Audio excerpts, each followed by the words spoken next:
I once held the world in my gloved hands, and I watched it slip through my fingers like morning mist over the Thames. But on the day I paid £10 for a dead queen's ruin, I did not yet know that fate had not finished with me.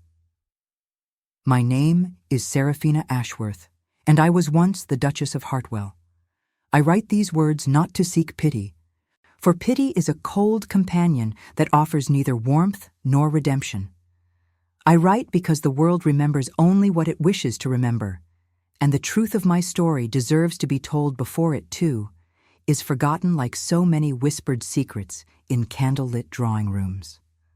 The spring of 1847 found me in circumstances I could never have imagined during my gilded years. I was 31 years old, a widow of 3 years, and utterly, devastatingly ruined. My husband, Edmund Ashworth, the 7th Duke of Hartwell, had died not heroically in some distant war or peacefully in his ancestral bed, but ignominiously, thrown from his horse after a night of gambling and drink. He left me not with the fortune I had believed was ours, but with debts so staggering that the solicitors who delivered the news could not meet my eyes. Hartwell House, that magnificent estate in Derbyshire where I had once played hostess to princes and poets, was seized within 6 months of Edmund's death. The furniture, the paintings, the silver that had belonged to his family for 7 generations, all of it was catalogued and sold to satisfy creditors whose names I had never heard spoken in polite company. I stood in the empty ballroom on the final day, my footsteps echoing against marble floors that would never again know the sound of my silk slippers, and I understood for the first time what it meant to be truly alone. Society, that glittering beast I had once believed was my friend, turned its back upon me with remarkable swiftness. The invitations ceased. The morning calls ended. Ladies who had once pressed my hands and called me their dearest friend crossed the street when they saw me approaching. I learned that in the world of the ton, a woman without fortune is a woman without worth, and a duchess without her duchy is merely a reminder of how quickly one can fall. The cruelty of it still astounds me, even now. These were women I had known for years, women whose confidences I had kept, whose troubles I had comforted. I had attended their weddings and christenings, had mourned with them when they lost loved ones, had celebrated their triumphs and consoled their failures. And yet, when my own misfortune came, they vanished like morning mist in the sun. I remember one encounter with particular clarity. It was perhaps 6 months after Edmund's death, and I was walking through Hyde Park, trying to maintain some semblance of my former routine. I saw Lady Hastings approaching from the opposite direction, a woman who had been my intimate friend for nearly a decade. Our eyes met, and for a moment I thought she would stop, would speak, would offer some word of comfort or concern. Instead, she quickened her pace and swept past me without acknowledgement, her gaze fixed firmly on some distant point beyond my shoulder. She did not even nod. It was as though I had become invisible, a ghost haunting the spaces where I had once belonged. That was the moment I understood. The friendships I had cultivated, the connections I had cherished, had never been real. They had been transactions, exchanges of social currency that had value only so long as I had something to offer in return. Now that I was poor, now that I was scandal-touched, I had nothing to trade. And so I was discarded, like a worn glove or a faded ribbon, no longer worth keeping. I retreated to Bath, that genteel purgatory where the fallen gentry went to lick their wounds and pretend they had chosen obscurity rather than having it thrust upon them. I took modest rooms in a respectable but unfashionable boarding house run by a widow named Mrs. Pemberton, who asked no questions and demanded only that her lodgers pay their rent on time and refrain from scandal. I paid my rent with the last of the money I had received from selling my wedding jewels, those diamonds and sapphires that Edmund had clasped around my throat on our wedding night, whispering promises he would never keep. I had perhaps £200 remaining to my name. At the rate I was spending, carefully, cautiously, counting every penny as I had never counted anything in my former life, I calculated I could survive another 18 months. After that, I did not allow myself to imagine. The future was a dark corridor I dared not enter, for I feared what I might find waiting for me in its shadows. It was on a gray Thursday morning in April that I first saw the advertisement in the Bath Chronicle. A small auction house on Milsom Street was disposing of a collection of antiquities and curiosities described as items of uncertain provenance acquired from various continental sources. The language was deliberately vague, designed to attract those who dreamed of discovering treasures among the discarded remnants of revolution and war. I had no intention of attending. I had neither the means nor the inclination to collect curiosities. But something in the description caught my attention. A single line that mentioned items purported to have originated from the French royal household during the Terror. I found myself reading and rereading that line, as though it contained some hidden message meant only for me. I cannot explain, even now, what compelled me to walk through the doors of Whitmore and Sons auction house that afternoon. Perhaps it was boredom, that peculiar affliction of the idle poor. Perhaps it was curiosity, that same quality that has led so many women to their doom and their salvation in equal measure. Or perhaps it was something else entirely, some invisible thread of destiny pulling me toward a moment that would change everything I thought I knew about my life and my future. The auction room was small and poorly lit, smelling of dust and old paper and the particular mustiness of objects that have been stored too long in forgotten places. There were perhaps 20 people in attendance, mostly dealers and collectors of the lesser sort. Men with ink-stained fingers and calculating eyes who made their living finding value where others saw only rubbish. I took a seat at the back of the room, pulling my veil lower over my face, grateful for the anonymity that my reduced circumstances had taught me to cultivate. The auctioneer, a thin man with spectacles and a voice that seemed too large for his frame, worked his way through lots of questionable merit. Chipped porcelain that might have graced a minor nobleman's table, faded tapestries with dubious histories, a collection of snuff boxes that drew spirited bidding from two elderly gentlemen who seemed more interested in defeating each other than in the boxes themselves. I was preparing to leave, disappointed without knowing what I had hoped to find, when the auctioneer announced the final lot of the day. He held up a small box covered in faded blue velvet, its corners worn and its clasp tarnished with age.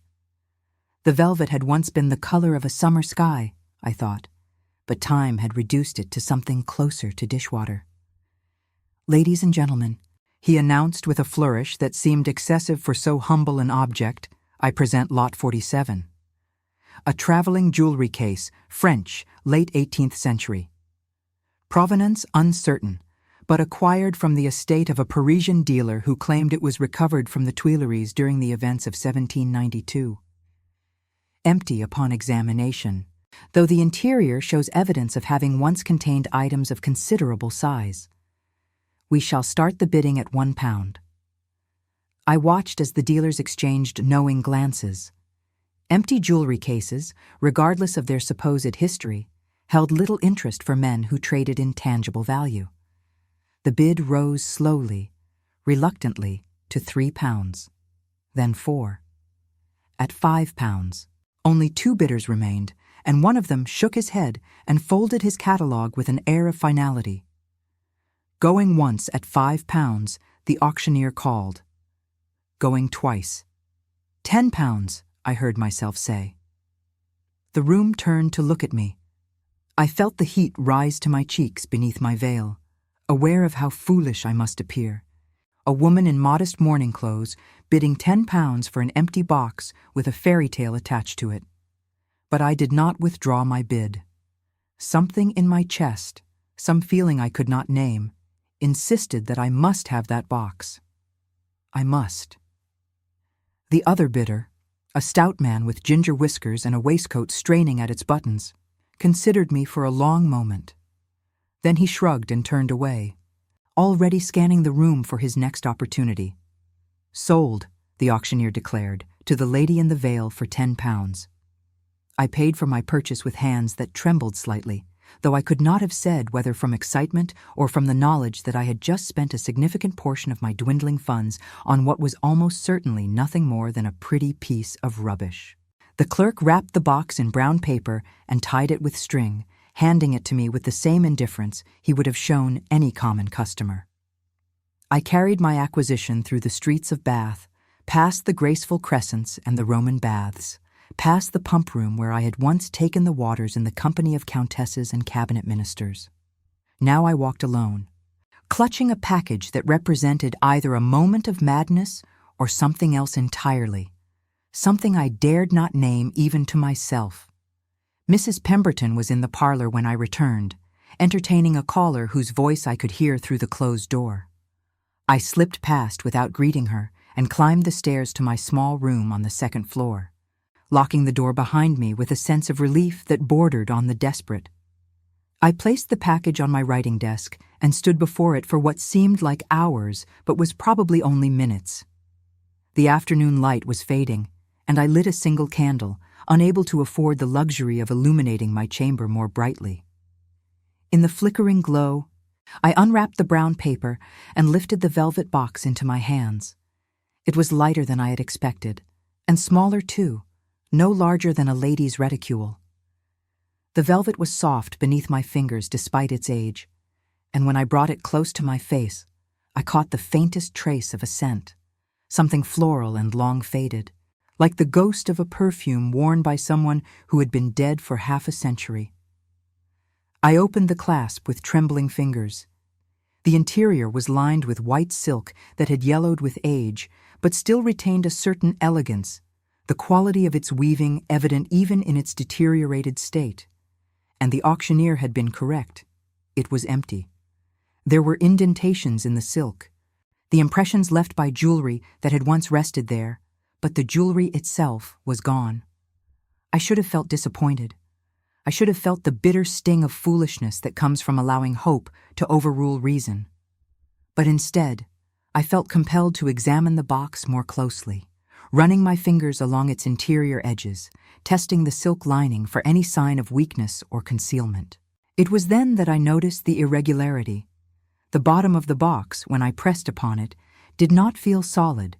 There was a slight give, a subtle hollowness that suggested the presence of a hidden compartment beneath the silk. I had heard of such things, of course. During the Terror, the French aristocracy had become experts at concealing their valuables, hiding jewels in the heels of shoes, the bindings of books, the false bottoms of trunks and boxes. It was how some of them had managed to escape with enough wealth to start new lives in England or Austria or Russia. My heart was pounding as I took a small pair of scissors from my sewing basket and carefully, reverently, began to cut along the edge of the silk lining. The fabric parted easily, weakened by decades of neglect, and as I peeled it back, I saw that my intuition had been correct. There was a compartment beneath the false bottom, no more than an inch deep, lined with the same faded velvet as the exterior of the box. And resting within that compartment, coiled like a sleeping serpent, was a necklace. I lifted it into the candlelight with hands that shook so violently I feared I would drop it. The necklace was made of diamonds, dozens of them, perhaps hundreds, arranged in an intricate pattern of swags and festoons that caught the flickering light and scattered it across my walls like a constellation of fallen stars. At the center hung a pendant of such extraordinary size and brilliance that I gasped aloud, covering my mouth with my free hand as though afraid someone might hear me.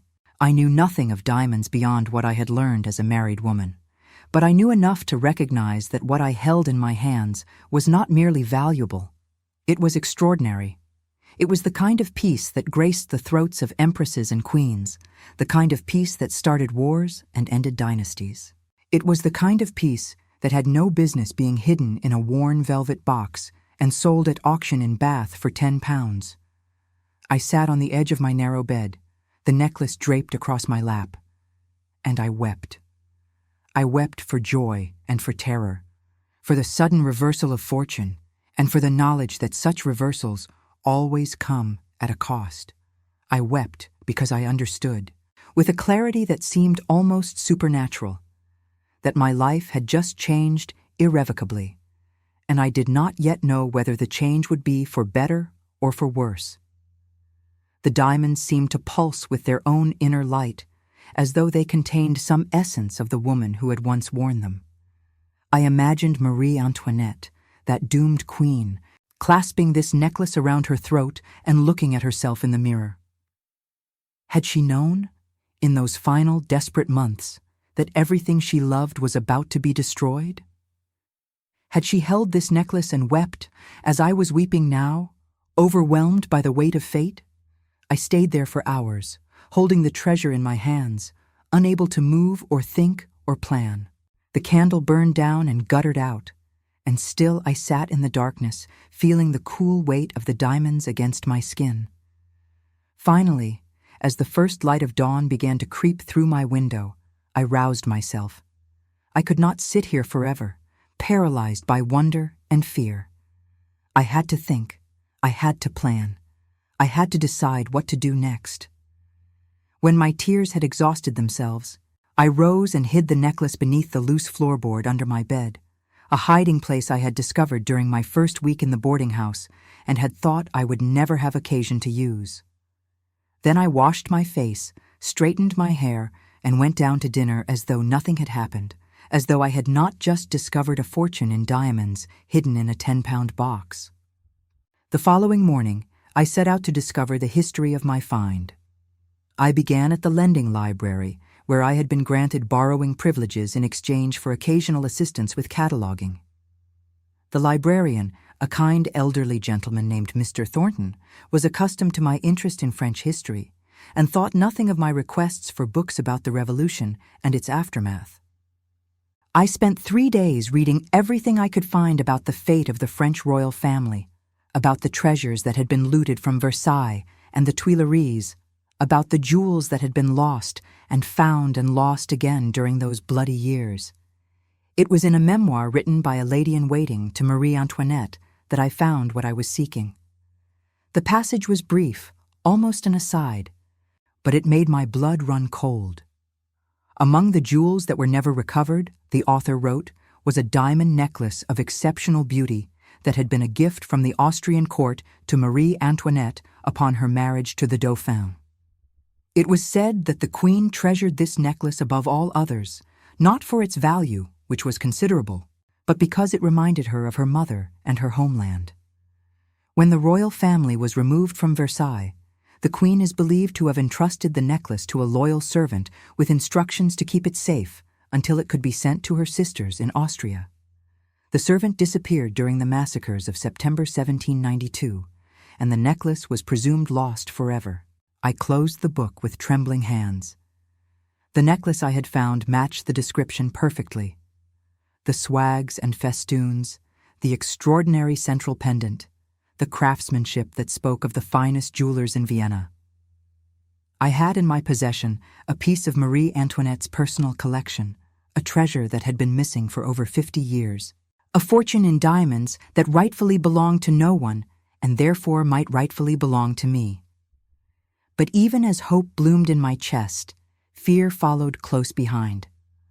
I was a ruined duchess, a woman without protection or position, in possession of a treasure that would make me the target of every fortune hunter and criminal in England. I could not simply walk into a jeweler's shop and offer to sell it. Questions would be asked, authorities would be summoned. And even if I could prove that I had come by it honestly, there were those who would claim it belonged to them, descendants of the French royal family, the Austrian Habsburgs, or simply those with the power and resources to take what they wanted from a woman who had neither. I needed help. I needed advice. I needed someone who understood the world of antiquities and who could tell me what my necklace was truly worth and how I might convert it into the security I so desperately craved. But I knew no such person, and I dared not ask questions that might reveal what I possessed. It was 3 weeks later that Lord Benedict Vane entered my life. I was in the pump room, observing the social rituals of Bath society with the detached interest of one who has been excluded from such pleasures.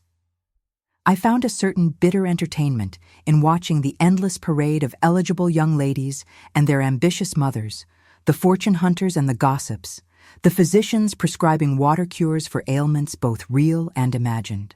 I had positioned myself in an alcove near the window, half hidden by a potted palm, nursing a glass of the mineral water that I could not quite afford but purchased anyway as the price of my continued invisibility. I did not notice him at first.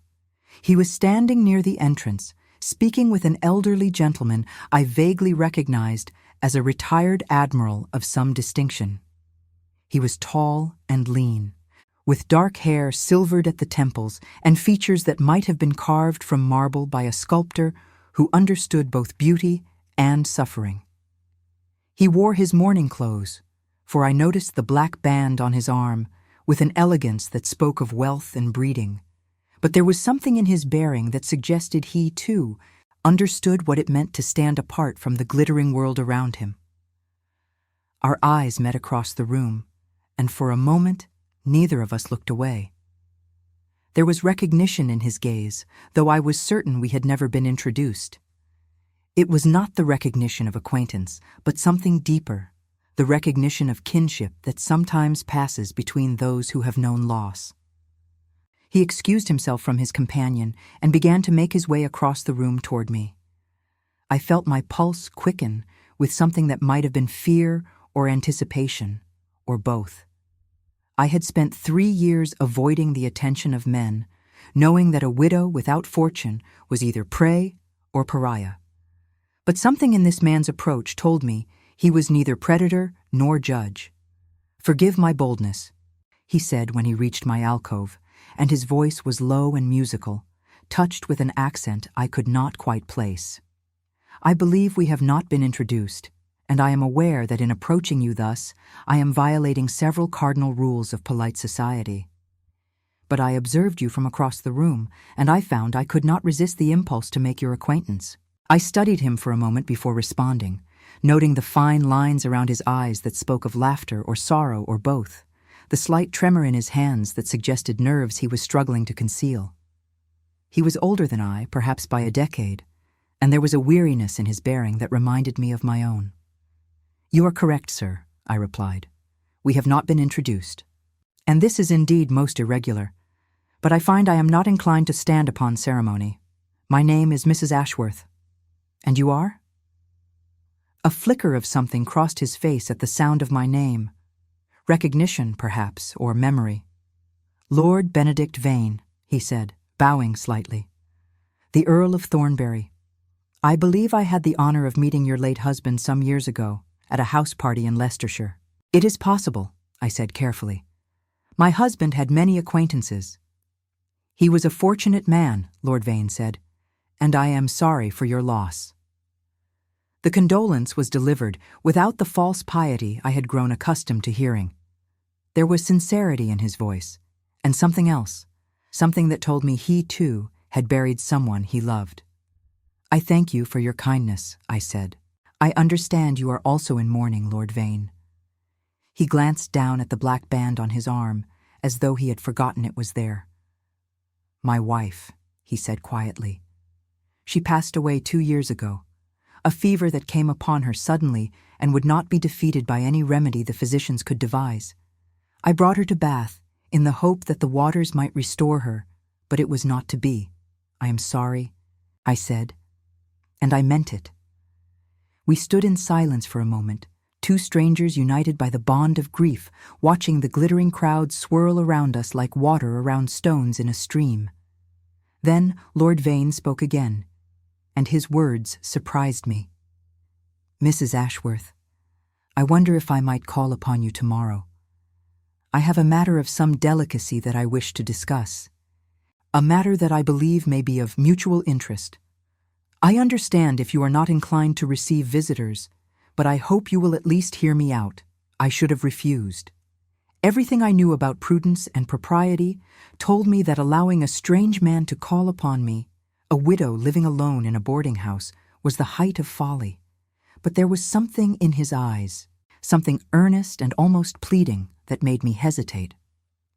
"May I inquire as to the nature of this matter?" I asked. He smiled, and the expression transformed his face, softening the severity of his features and revealing a warmth I had not expected. "It concerns a piece of jewelry," he said. "A very particular piece of jewelry that I have reason to believe may have recently come into your possession. Please do not be alarmed, Mrs. Ashworth. I mean you no harm. I merely wish to speak with you, to share information that I believe you will find illuminating." My blood ran cold. I felt the color drain from my face, and I gripped the edge of the window ledge to steady myself. How could he know?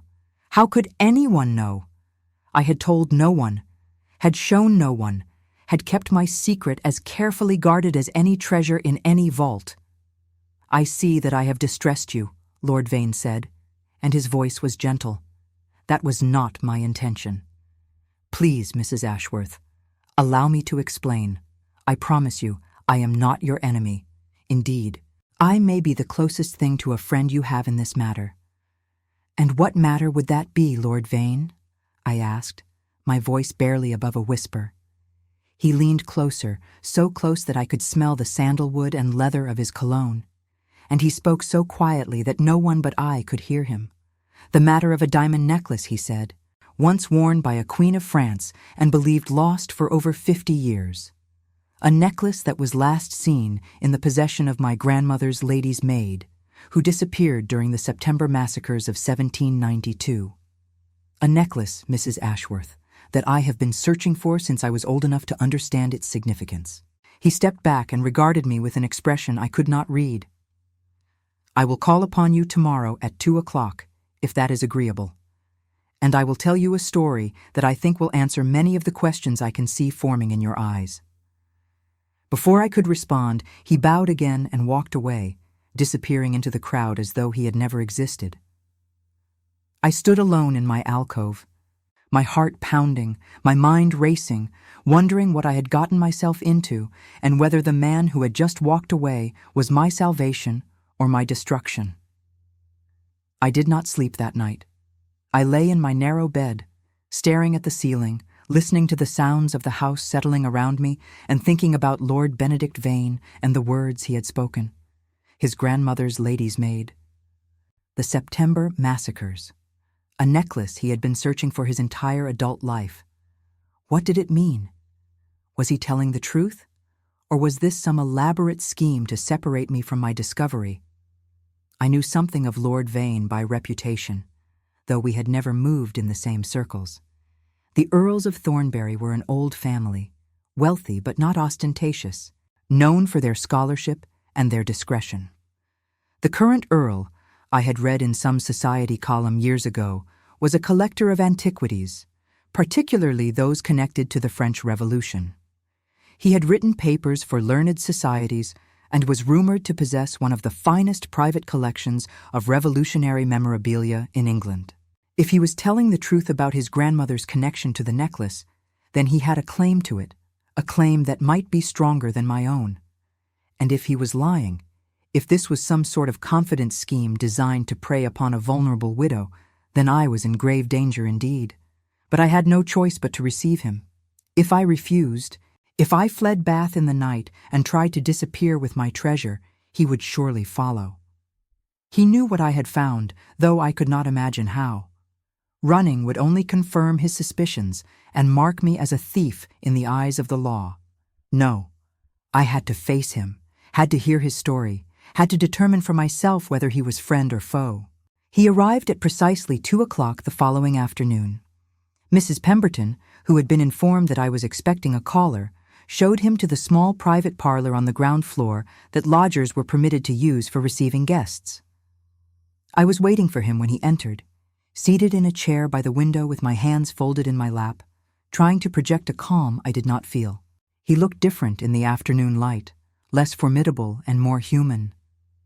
There were shadows beneath his eyes that suggested he, too, had slept poorly, and a hesitancy in his manner that had not been present the day before. He took the seat across from me and was silent for a moment, as though gathering his thoughts. "I must begin with an apology," he said at last. "My behavior yesterday was inexcusable. I should not have approached you in such a manner, should not have spoken of such matters in so public a place.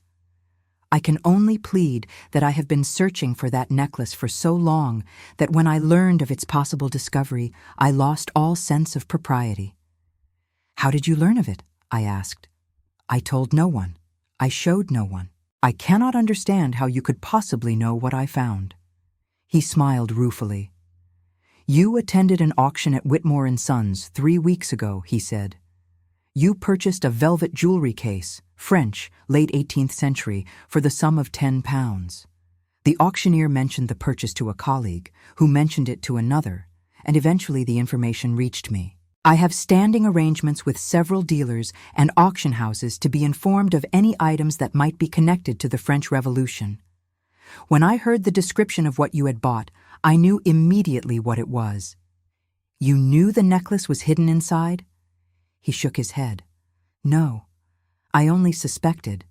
The jewelry case you purchased belonged to my grandmother, the Comtesse de Valois-Montfort. She was a lady-in-waiting to Marie Antoinette before the Revolution. When the Tuileries was stormed in 1792, my grandmother was among those who helped the Queen prepare for flight. She was entrusted with certain valuables, including, I believe, the necklace in question. She escaped Paris that night and made her way to England. But she was separated from her lady's maid, a woman named Jeanne, who was carrying the jewelry case. What happened to Jeanne?"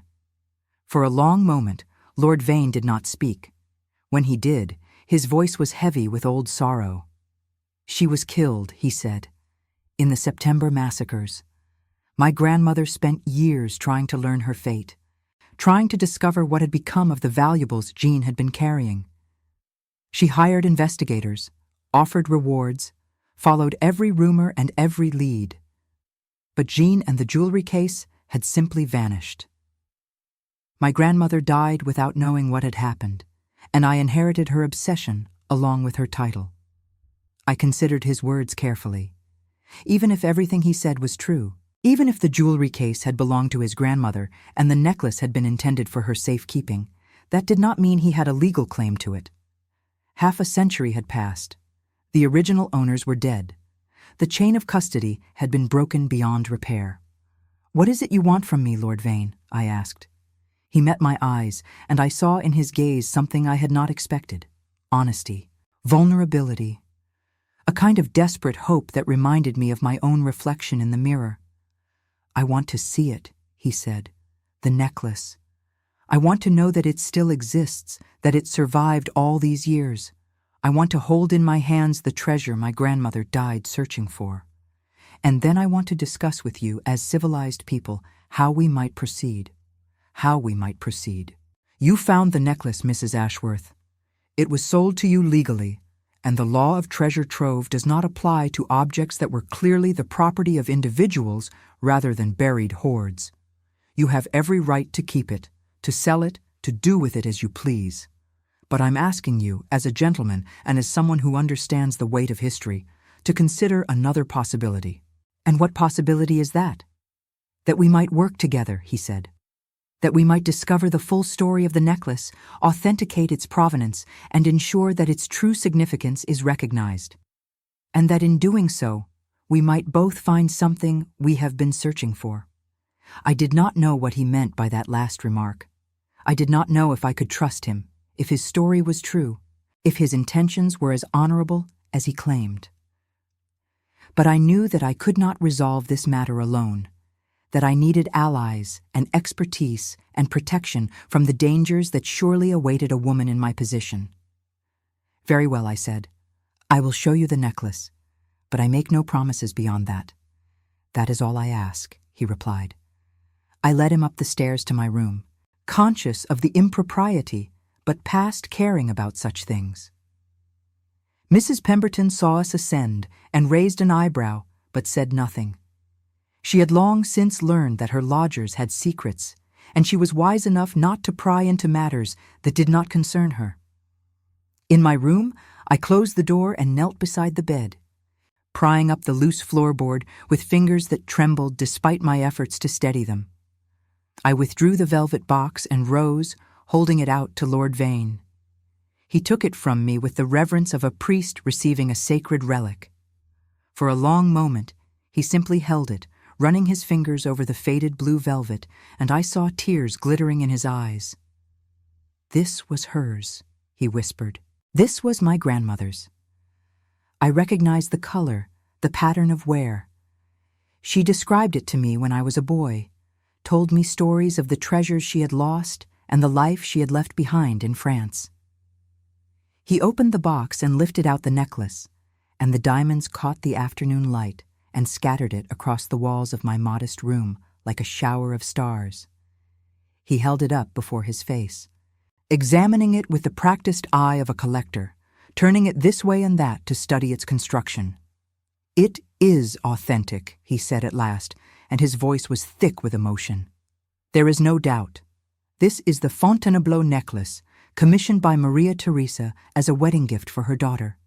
It was believed lost forever. And you, Mrs. Ashworth, have found it." "What happens now?" I asked. He carefully replaced the necklace in its box and handed it back to me. "Now," he said, "we must be very careful. There are those who would do anything to possess this treasure, and there are those who would claim it belongs to them based on lineages and legalities that would take years to untangle in the courts. If you wish to sell it, I can introduce you to buyers who would pay its full value and ask no questions. If you wish to keep it, I can help you arrange for its security. And if you wish to see it displayed in a museum where it might be appreciated by the world, I can facilitate that as well. What do you wish, Lord Vane?" He was silent for a moment, and when he spoke, his voice was soft. "I wish for many things, Mrs. Ashworth. I wish my grandmother had lived to see this day. I wish my wife had not been taken from me so young.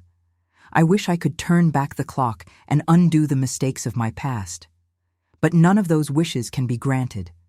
What I can do is help you navigate the treacherous waters you have inadvertently entered. And perhaps, in doing so, I can honor my grandmother's memory and find some measure of peace." I looked at him, this stranger who had walked into my life with claims and stories and an intensity that both frightened and fascinated me. I did not know if I could trust him. I did not know if his motives were as pure as he claimed. But I knew that I was alone, and he was offering me something I had not had in years. A partner, an ally, perhaps even a friend. "I will consider your offer," I said, "but I cannot make a decision immediately. I need time to think, to understand my options, to determine the right course of action." "Of course," he said. "Take all the time you need. I am staying at the Grand Pump Room Hotel for the foreseeable future. You may send word to me there when you are ready to discuss the matter further." He bowed, that formal gesture of respect that seemed so at odds with the intimacy of our conversation, and he took his leave. I stood at the window and watched him walk down the street, his figure growing smaller until he turned a corner and disappeared from view. That night, I dreamed of Marie Antoinette. She was standing in a gilded ballroom, wearing the necklace I had found, the diamonds blazing against her white throat. She looked at me with eyes that held centuries of sorrow, and she spoke, though I could not hear her words. When I woke, I could not shake the feeling that she had been trying to tell me something, to warn me or to bless me. I could not tell which. The following days passed in a blur of uncertainty.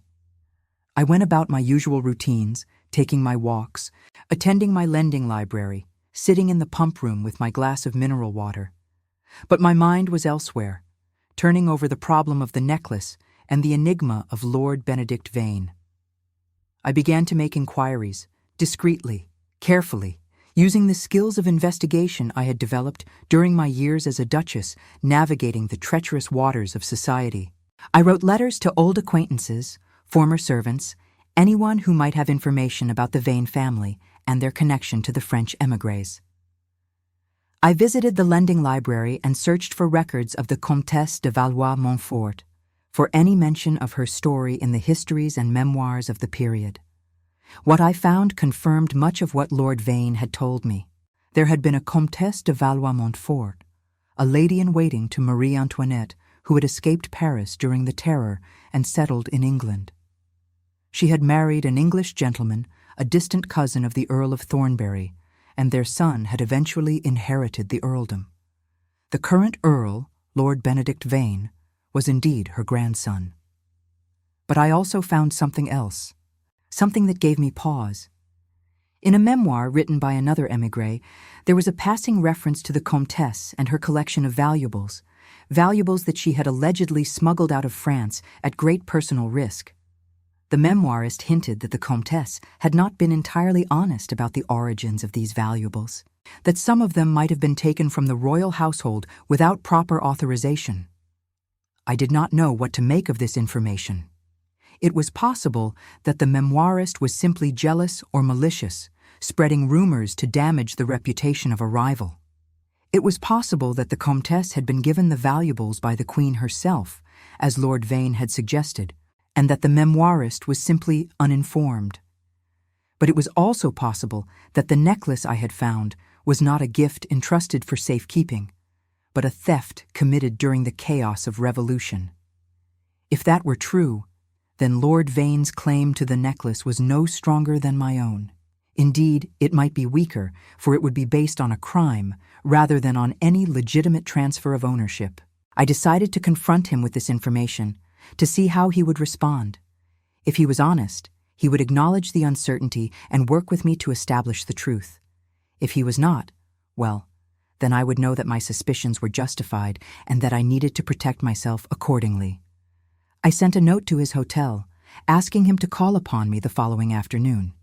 He arrived promptly, as before, and took his seat in the small parlor with an air of expectation that suggested he believed I had made a decision in his favor. "I have been making inquiries," I said without preamble. "I have learned much about your grandmother and her history, but I have also learned something that troubles me." His expression did not change, but I saw a flicker of something in his eyes. Concern, perhaps, or wariness.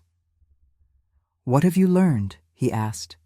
I told him about the memoir, about the hints that the Comtesse might not have come by her valuables honestly. I watched his face as I spoke, looking for any sign of guilt or deception. When I had finished, he was silent for a long moment. Then he sighed, and the sound was heavy with resignation. "I had hoped you would not discover that," he said. "Not because it is true, but because I knew it would raise doubts in your mind that I might not be able to dispel." "Is it true?" I asked. "Did your grandmother steal the necklace?" He shook his head. "No, at least I do not believe so. My grandmother told me the story many times when I was young, and she was always consistent in her account. The Queen gave her certain valuables for safekeeping, with instructions to send them to Austria if it became impossible to return them. My grandmother's lady's maid, Jeanne, was carrying the jewelry case when they were separated during the flight from Paris. My grandmother believed until her dying day that Jeanne had been killed while trying to protect the Queen's treasures. Then why the rumors? Why would the memoirist suggest otherwise? He smiled bitterly. "Because people are jealous, Mrs. Ashworth. Because the émigré community in England was rife with petty rivalries and old grudges. The memoirist you mentioned, the Vicomtesse de Beaumont, was a woman who had known my grandmother in France and who harbored a deep resentment toward her. They had quarreled over something, some slight or insult that my grandmother never fully explained, and the Vicomtesse spent the rest of her life spreading malicious gossip about her. How can I know which account is true?" "You cannot," he said simply. "There is no way to prove what happened in those chaotic days. All the witnesses are dead. All the documents have been lost or destroyed. We are left with fragments and rumors and the stories passed down through generations. But I can tell you this, Mrs. Ashworth. My grandmother was an honorable woman. She suffered greatly during the Revolution and afterward. She lost everything she had, her home, her fortune, her country. The only thing she clung to was her honor. I cannot believe she would have been a thief." I studied him as he spoke, looking for any sign of dissembling. But I saw only sincerity, only the fierce loyalty of a grandson defending the memory of a woman he had loved. "Even if I believe you," I said, "it does not resolve the question of ownership. If your grandmother was given the necklace for safekeeping, she was not given ownership of it. It belonged to the queen, and when the queen died, it should have passed to her heirs. And who are her heirs? He asked. The French monarchy was abolished, the Bourbons were restored and then deposed again. The current claimant to the throne is a distant cousin living in exile, a man who has never shown any interest in recovering the treasures of his ancestors. And the Austrian Habsburgs, Marie Antoinette's family, have their own troubles and their own concerns. Do you truly believe that any of them would care about a single necklace, however valuable? I did not know how to answer. He was right, of course. The political landscape of Europe had changed so completely since the Revolution that the question of royal heirs and rightful ownership had become hopelessly muddled. There was no court of law that could untangle the competing claims, no authority that could pronounce a definitive judgment. "What do you propose?" I asked. He leaned forward, his eyes intent. "I propose a partnership, Mrs. Ashworth. You have the necklace. I have the knowledge and the connections to authenticate it and to find a buyer who will pay its true value.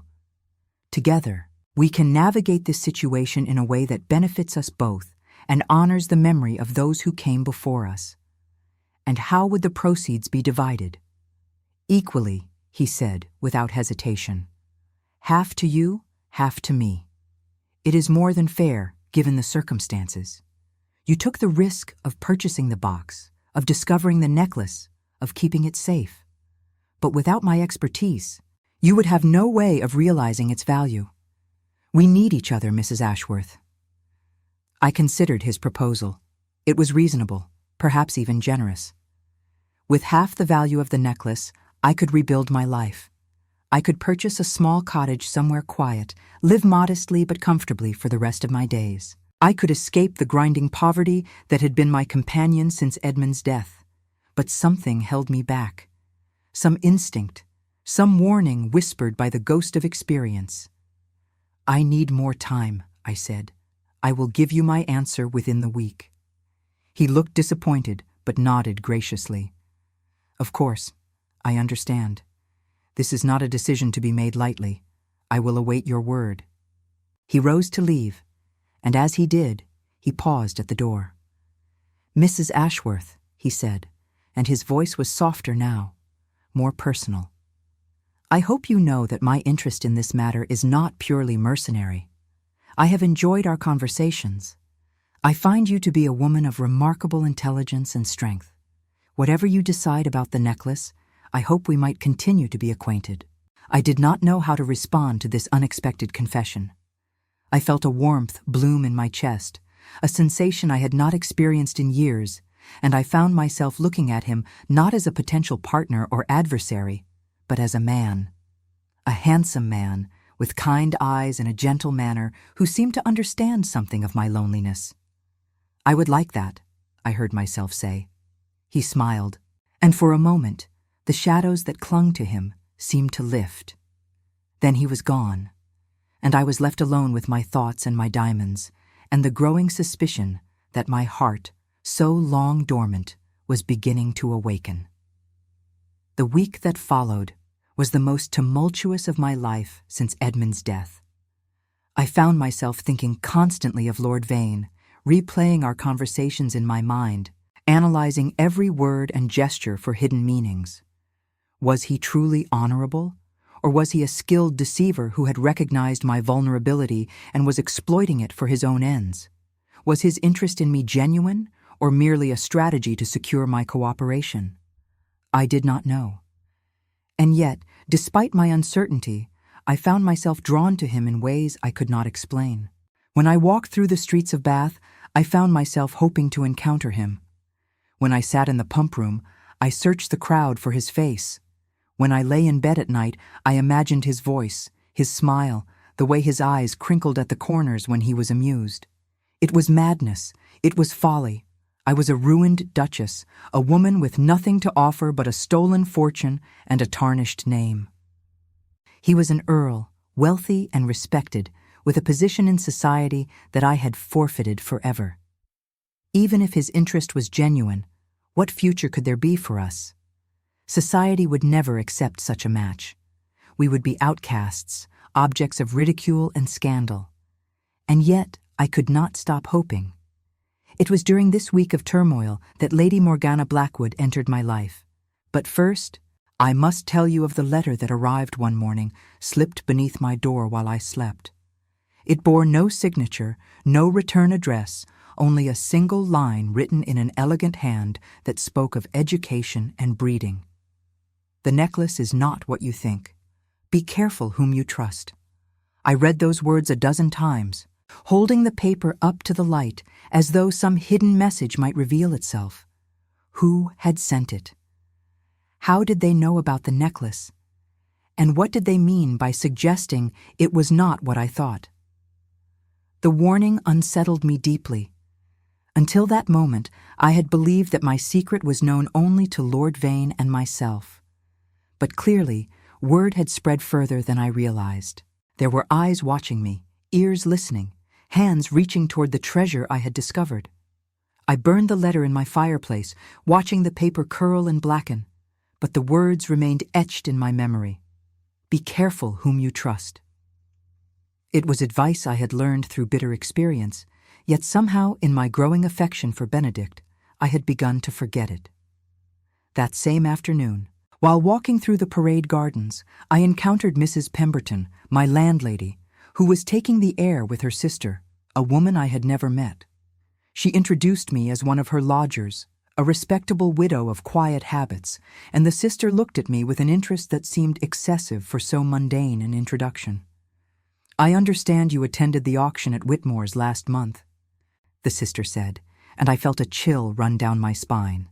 I am something of a collector myself. Did you find anything of interest? Nothing of particular value, I lied, forcing a smile. A few trinkets and curios, nothing more. The sister nodded, but I caught a gleam in her eye that suggested she did not believe me. After they had walked on, I stood alone in the garden, my heart pounding, wondering how many others knew or suspected what I had found. It was becoming clear that I could not keep the necklace hidden forever. Too many people were interested. Too many questions were being asked. I needed to make a decision soon, before the decision was made for me. I was in the lending library, returning a volume I had borrowed and requesting another, when I became aware of someone watching me. I turned to find a woman of perhaps 60 years, elegantly dressed in black silk, with silver hair swept up beneath a widow's cap and eyes that missed nothing. She was studying me with an intensity that made me uncomfortable, as though she were cataloging my features for future reference. "Forgive me for staring," she said, and her voice was cool and cultured, the voice of a woman accustomed to command. "You are Mrs. Ashworth, are you not? The former Duchess of Hartwell?" "I am," I said warily. "And you are?" "Lady Morgana Blackwood," she replied. "The Dowager Countess of Thornbury. I believe you have made the acquaintance of my nephew, Lord Vane." My heart sank. Of course, Lord Vane had mentioned that he was staying in Bath for the foreseeable future, but he had not mentioned that his aunt was in residence as well. And now here she was, this formidable woman, with eyes that seemed to see through every pretense and secret. "I have had the pleasure of meeting Lord Vane," I said carefully. "He has been very kind." "Kind," Lady Morgana repeated, and something in her tone suggested she found the word inadequate. "Yes, my nephew is kind. Too kind, some might say. He has a habit of befriending strays and lost causes, of taking on burdens that are not his to bear. It is both his greatest virtue and his most dangerous flaw." I was not sure how to respond to this, so I remained silent. Lady Morgana stepped closer, lowering her voice so that we would not be overheard. "I know what you have found, Mrs. Ashworth. Benedict has told me everything, and I have come to warn you." "To warn me? About what?" "About my nephew," she said. "About the necklace. About the danger you are in if you do not proceed with the utmost caution." I felt a chill run down my spine. What danger? Lady Morgana glanced around, ensuring that no one was within earshot. "Not here," she said. "Come to my house this afternoon at 4. We will speak privately. And bring the necklace with you. I wish to see it with my own eyes." Before I could protest or question her further, she swept out of the library, leaving me standing amid the shelves with my heart pounding and my mind racing. I did not want to go.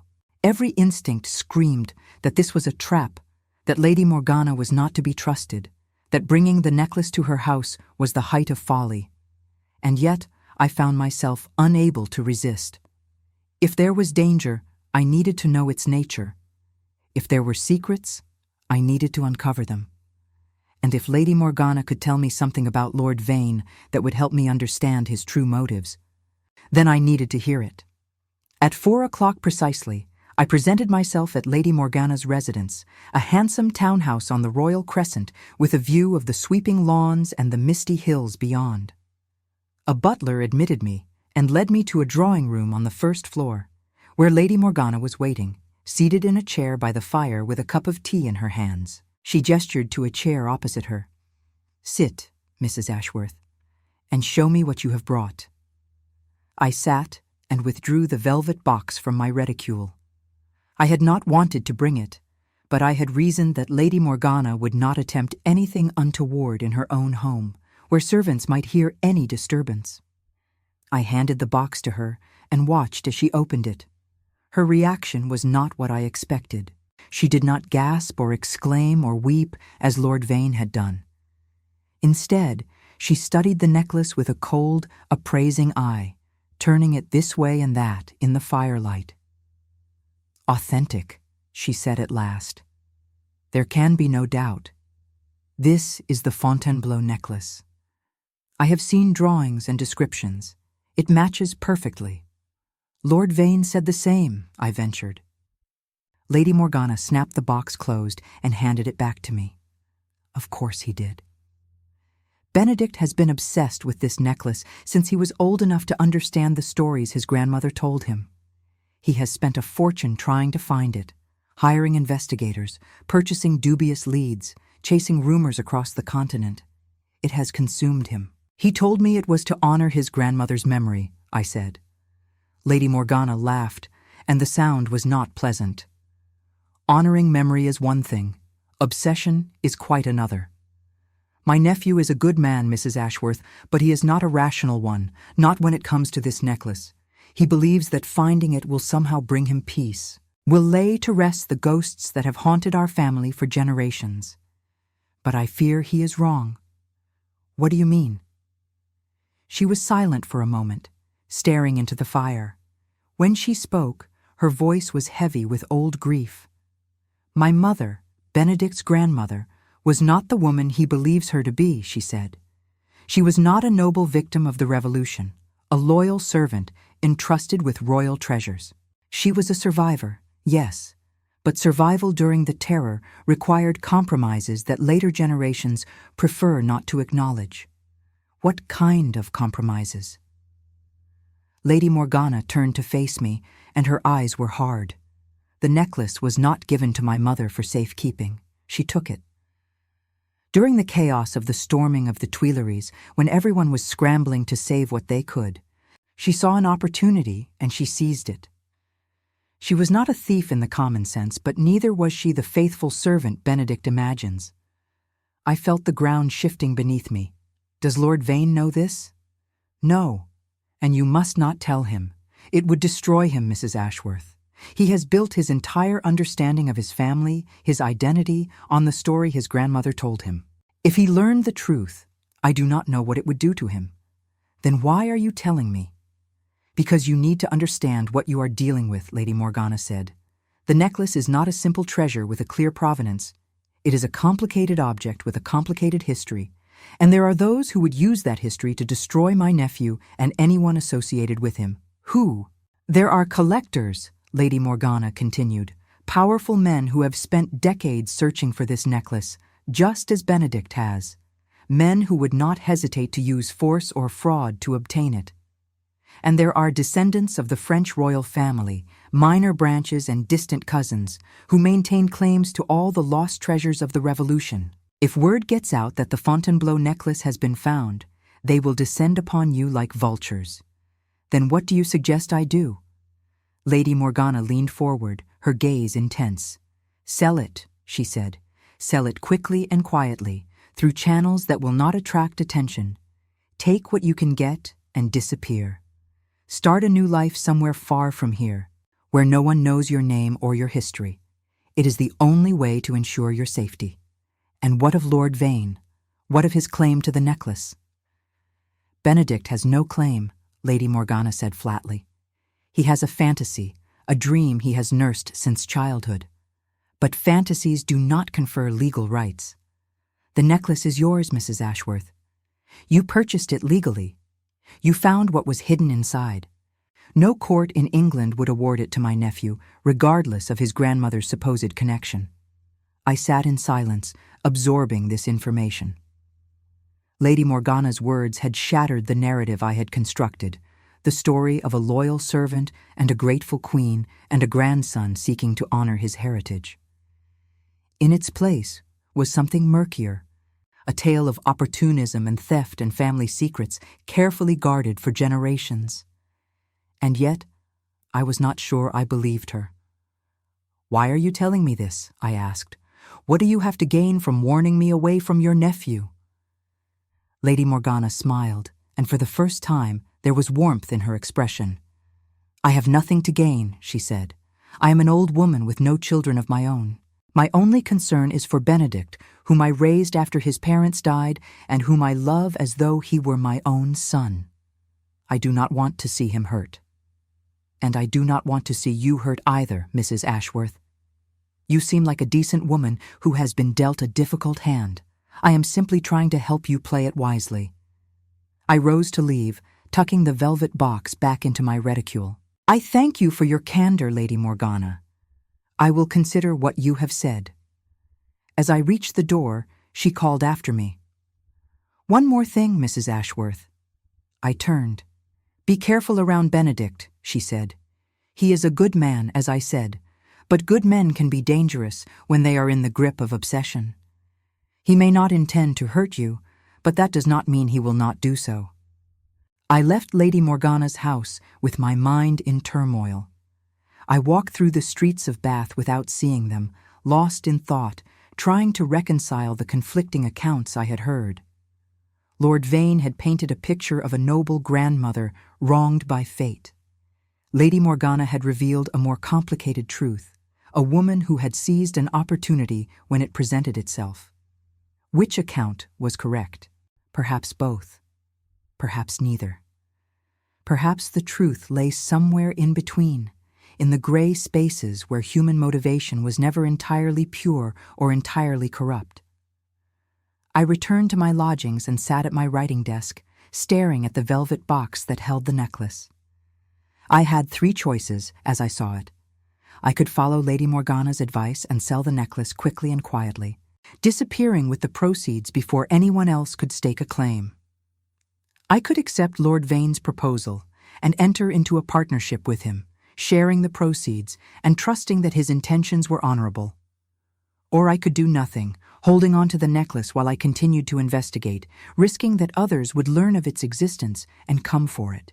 None of these options was without risk. None of them offered the certainty I craved.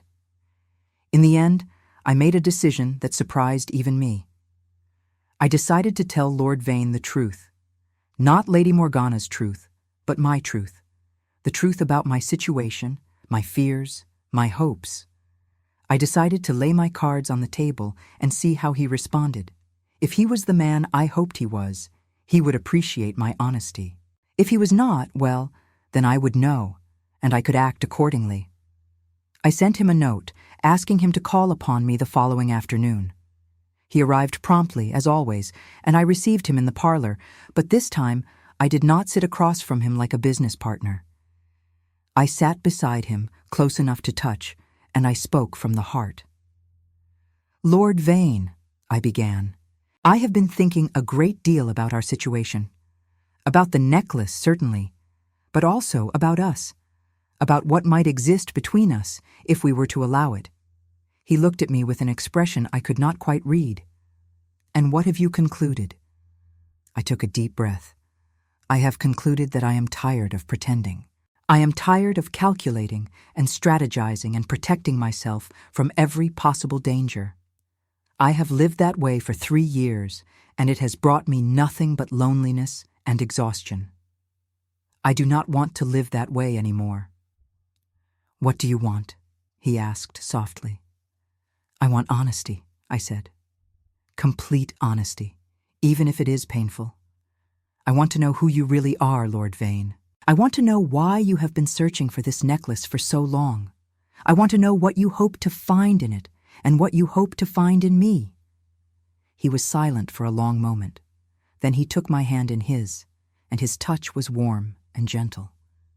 "My name is Benedict," he said, "and I will tell you everything." He spoke for what seemed like hours, and I listened without interrupting. He told me about his childhood, about the grandmother who had raised him after his parents died in a carriage accident when he was just 10 years old. He told me about the stories she had shared, tales of Versailles and Marie Antoinette and the terror of the Revolution. He told me about the necklace, the treasure she had been entrusted to protect, the symbol of a world that had been destroyed. He told me about his wife, Cassandra, whom he had loved deeply and lost too soon. She had been ill for years, he said, a wasting disease that gradually stole her strength and her joy. He had brought her to Bath in a final, desperate attempt to save her, but it had been too late. She had died in his arms, in a hotel room overlooking the circus, and he had been unable to save her. "I search for the necklace," he said, "because I need something to search for. After Cassandra died, I had nothing, no purpose, no reason to continue. The necklace gave me a goal, a quest. It kept me alive when I wanted to give up. And now that you have found it?" He looked at me, and I saw in his eyes a mixture of hope and fear that mirrored my own. "Now I wonder if perhaps the necklace was never really the point," he said. "Perhaps it was leading me here, to you. Perhaps my grandmother's treasure was not a piece of jewelry at all, but the possibility of connection, of love, of starting again." I felt tears prick my eyes.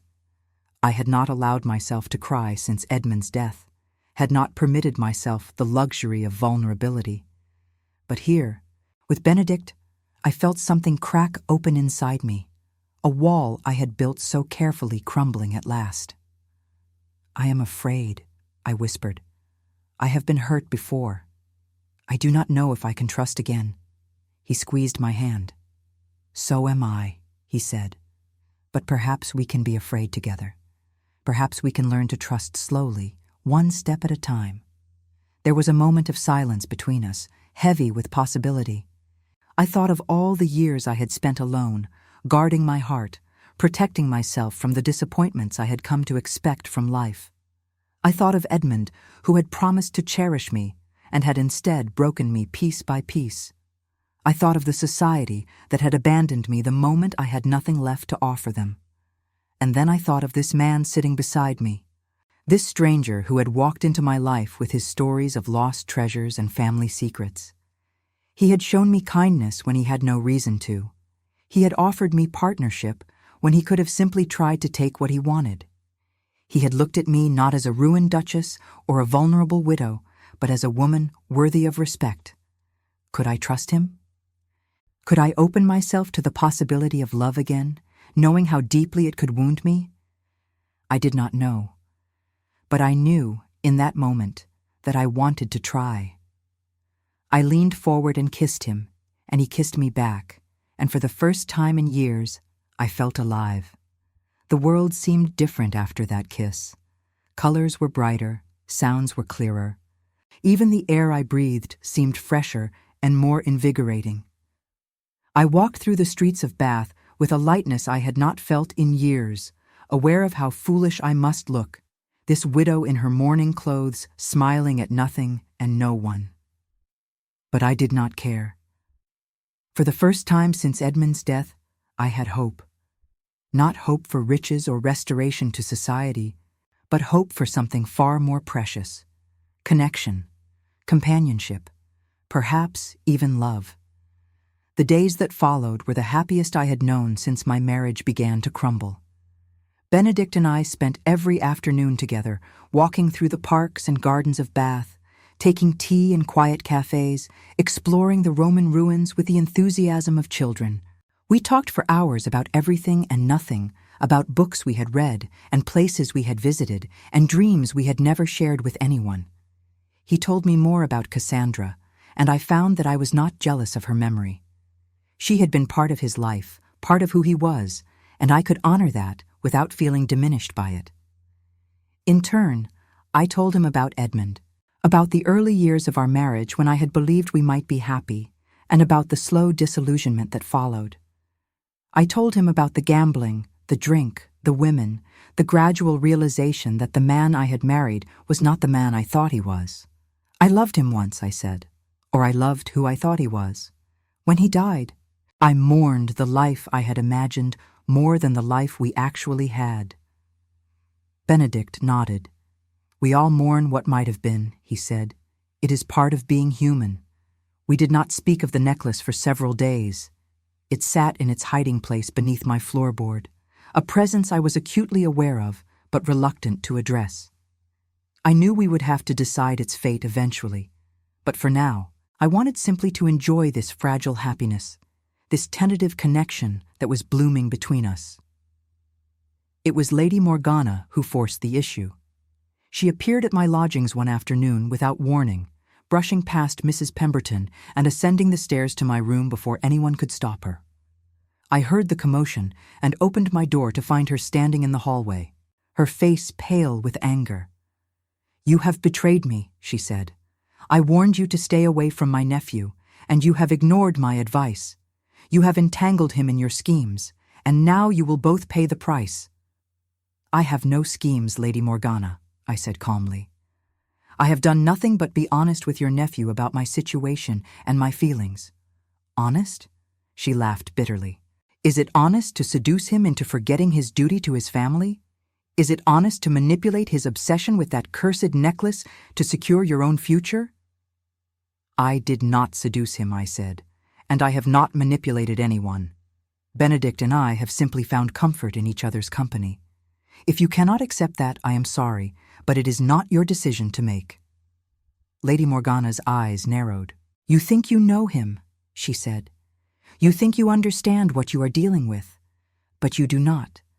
There are things about my family that you cannot possibly comprehend, secrets that have been buried for generations. If you continue down this path, you will uncover them. And when you do, you will wish you had listened to me." I felt a chill at her words, but I refused to let her see my fear. I had faced enough adversity in my life to know that retreat was rarely the answer. Whatever secrets Lady Morgana was protecting, I needed to understand them if I was to make an informed decision about my future. "What secrets?" I demanded. "If there is something I should know, tell me. Do not speak in riddles and expect me to be frightened." She studied me for a long moment, and I saw something in her eyes that might have been respect. "You are stronger than you appear, Mrs. Ashworth," she said. "Perhaps I have underestimated you." "Many people have made that mistake," I replied. "It is one of the few advantages of being underestimated." A ghost of a smile crossed her face. "Very well. If you wish to know the truth, you shall have it. But I warn you, it is not a pretty story. And once you know it, you cannot unknow it." "I am prepared," I said, though in truth, I was not certain I was prepared for anything.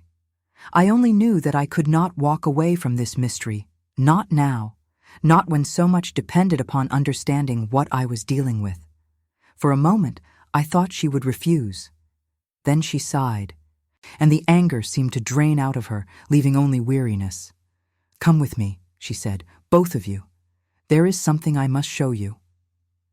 I sent word to Benedict, and an hour later, we were in Lady Morgana's drawing room, the same room where she had warned me away from her nephew just days before. She was seated in her usual chair by the fire, but her manner was different now. The hardness was gone, replaced by something that looked almost like resignation. "I have not been entirely honest with either of you," she began.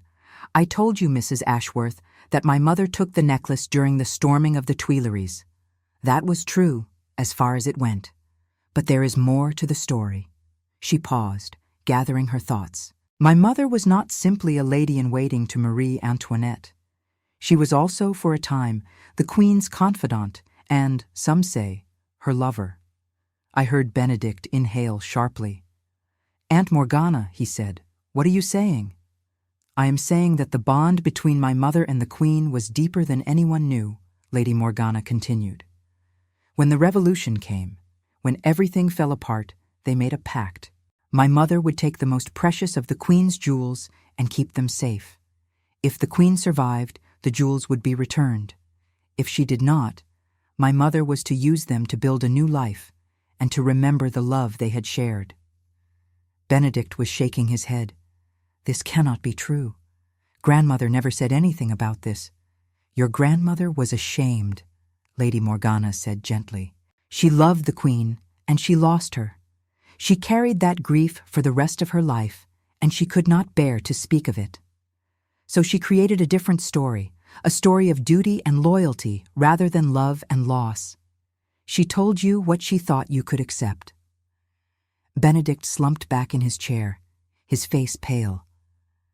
I felt my heart ache for him.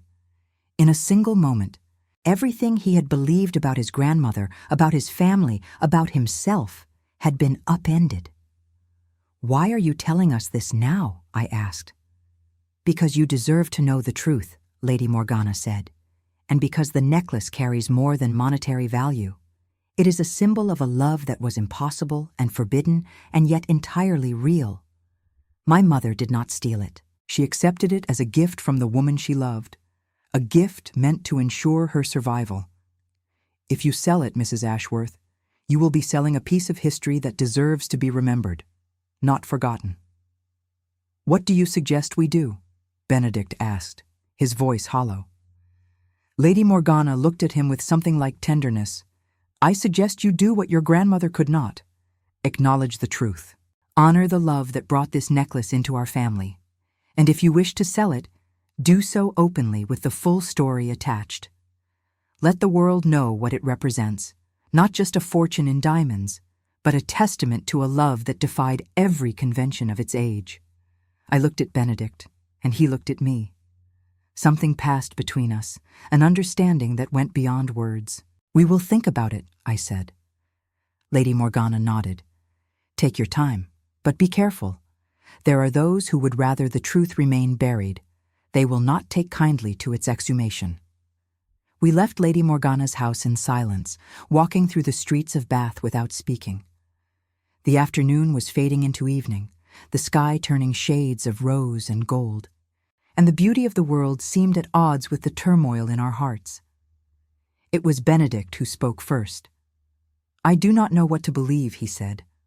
"I have spent my whole life building my identity on a foundation that may have been false.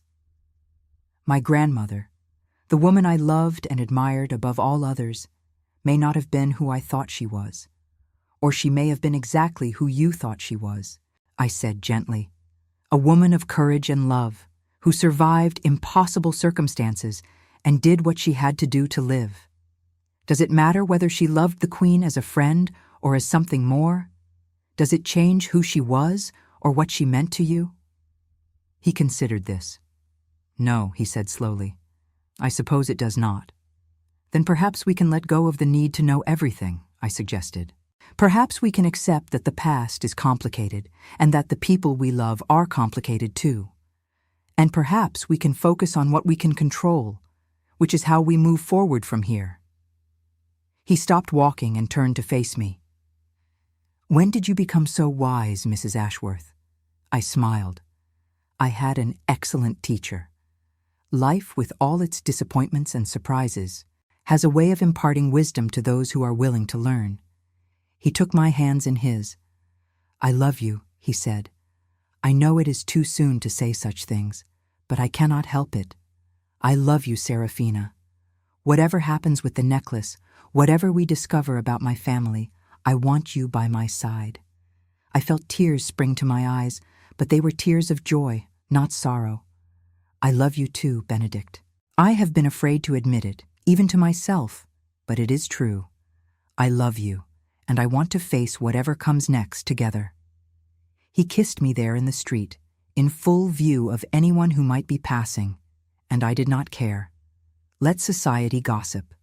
Let the tongue whisper about the ruined Duchess and the eccentric Earl. We had found each other, and that was worth more than all the diamonds in France. In the weeks that followed, we made our plans. We decided not to sell the necklace immediately, but to have it authenticated and its history documented by experts. Benedict knew scholars who specialized in the Revolutionary period, art historians and gemologists who could examine the piece and verify its origins. The process took months, but the results were worth the wait. The Fontainebleau necklace, as it came to be called, was confirmed as an authentic masterpiece of 18th-century jewelry, almost certainly commissioned by the Austrian court and presented to Marie Antoinette upon her marriage.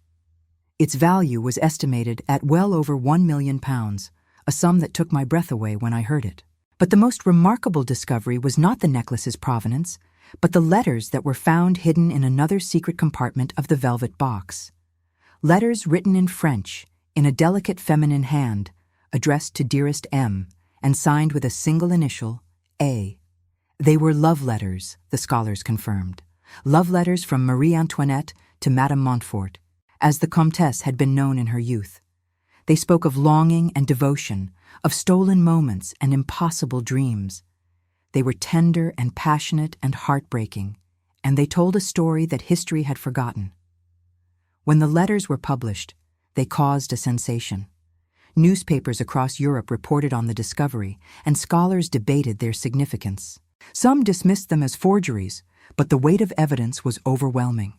The paper, the ink, the handwriting, all were consistent with the period, and the letters themselves rang with an authenticity that could not be faked, the unmistakable voice of a woman in love.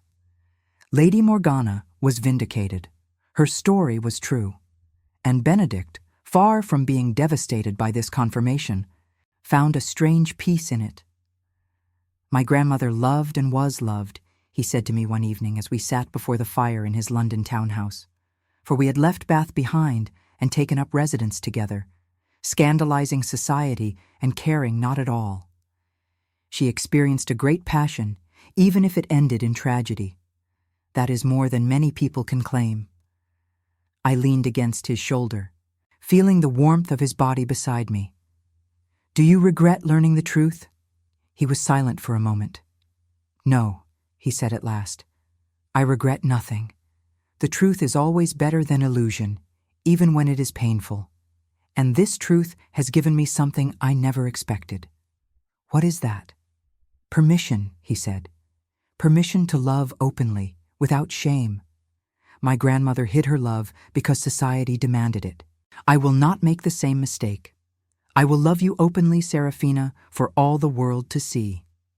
We were married in the spring of 1848, in a small ceremony at a country church near his estate in Derbyshire.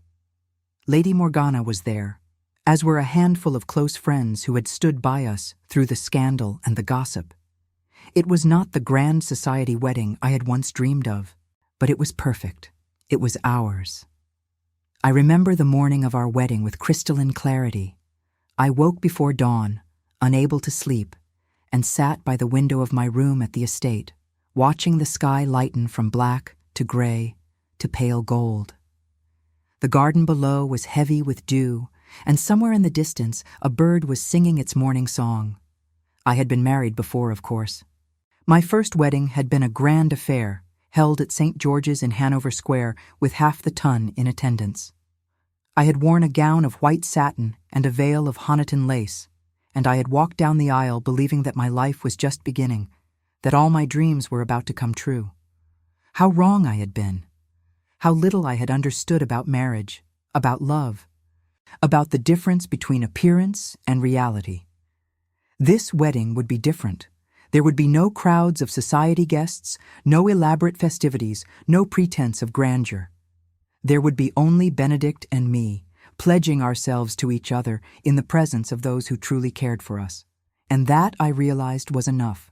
It was more than enough. It was everything. The ceremony itself was brief and beautiful. Benedict took my hands in his, and his eyes never left mine as he spoke his vows.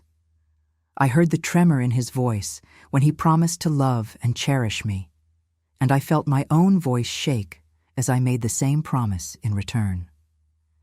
When the vicar pronounced us husband and wife, Benedict kissed me, and I felt tears streaming down my cheeks. They were tears of joy, of relief, of gratitude. After everything I had lost, after all the years of loneliness and despair, I had found my way to this moment. I had found my way to him. We sold the necklace, in the end, to a museum in Vienna. It seemed fitting that Marie Antoinette's gift should return to her homeland, to be displayed and admired by generations who would learn the story it carried. The sum we received was more than enough to secure our future and to do some good in the world. We established a foundation to support women in reduced circumstances, widows and spinsters who had fallen on hard times through no fault of their own. It was my idea, and Benedict supported it wholeheartedly. I have known what it is to be alone and afraid, I told him. I have known what it is to face the future without hope. I want to help others who find themselves in that situation. I want to show them that there is always a path forward, even when it is hidden from view. And so I found myself at the age of 33, the Countess of Thornbury, a wife again, and more important, a partner in a marriage of equals. Benedict and I worked together on our foundation, traveled together to the continent, laughed together over private jokes, and held each other through the inevitable sorrows that life brings to us all. Lady Morgana lived another 5 years, long enough to see us settled and happy, long enough to meet her first grandniece, for yes, against all expectation. I found myself with a child of my own at the age of 35. She was a girl with her father's dark hair and my gray eyes, and we named her Antonia, in honor of the Queen whose love had brought us together. I think of my grandmother often, Benedict said to me one evening, as we watched our daughter take her first steps across the drawing room floor. I wonder what she would have thought of all this, of you, of our family. I believe she would have been happy, I said. She loved you, Benedict. She would have wanted you to find the love she lost. He nodded, his eyes suspiciously bright. I believe you are right. I never returned to society, not really. The Tun had long memories and sharp tongues, and a ruined duchess who had married an eccentric earl and published scandalous letters from a dead queen was not someone they cared to receive. But I found I did not mind. The world of balls and morning calls and society gossip held no appeal for me. I had something better, a home, a family, a purpose. There were those who whispered that I had married beneath myself, that an earl was a come-down for a duchess. They did not understand that titles mean nothing when weighed against happiness. They did not understand that I had been a duchess in name only, married to a man who had brought me nothing but heartache, and that I was now a countess in truth, married to a man who brought me joy. I learned in those years that love is not a fairy tale. It does not conquer all obstacles or erase all pain. It requires work and patience and forgiveness, a willingness to see the other person as they truly are and to love them anyway. There were difficult days, moments of doubt and frustration, disagreements that left us both wounded. But always, beneath it all, there was a bedrock of trust and respect that held us together. There was one night, perhaps 5 years into our marriage, when Benedict and I quarreled badly. I cannot even remember now what the argument was about, only that we both said things we regretted, and he stormed out of the house into the rain. I sat by the window, watching the storm rage, and I felt all my old fears rising up within me. Was this the beginning of the end? Had I been foolish to believe that this marriage could be different from my first? When he returned, hours later, soaked to the bone and shivering with cold, I was still sitting by the window. He knelt before me, took my hands in his, and looked into my eyes. "I am sorry," he said. "I was wrong to leave. I was wrong to say what I said. I cannot promise we will never quarrel again. But I can promise that I will always come back. I will always choose you, Serafina. Always. I pulled him into my arms and held him while he shivered, and I knew then that what we had was real. It was not perfect, because nothing in this world is perfect. But it was true, and it was lasting, and it was ours. Benedict taught me to believe in myself again. He saw my worth when I had forgotten it, reminded me of my strength when I felt weak, stood beside me when the world stood against us. And I hope, in turn, that I gave him something too. A reason to stop running, to stop searching for treasures in the past. A present that was worth living in, a future that was worth dreaming about. The necklace is in Vienna now,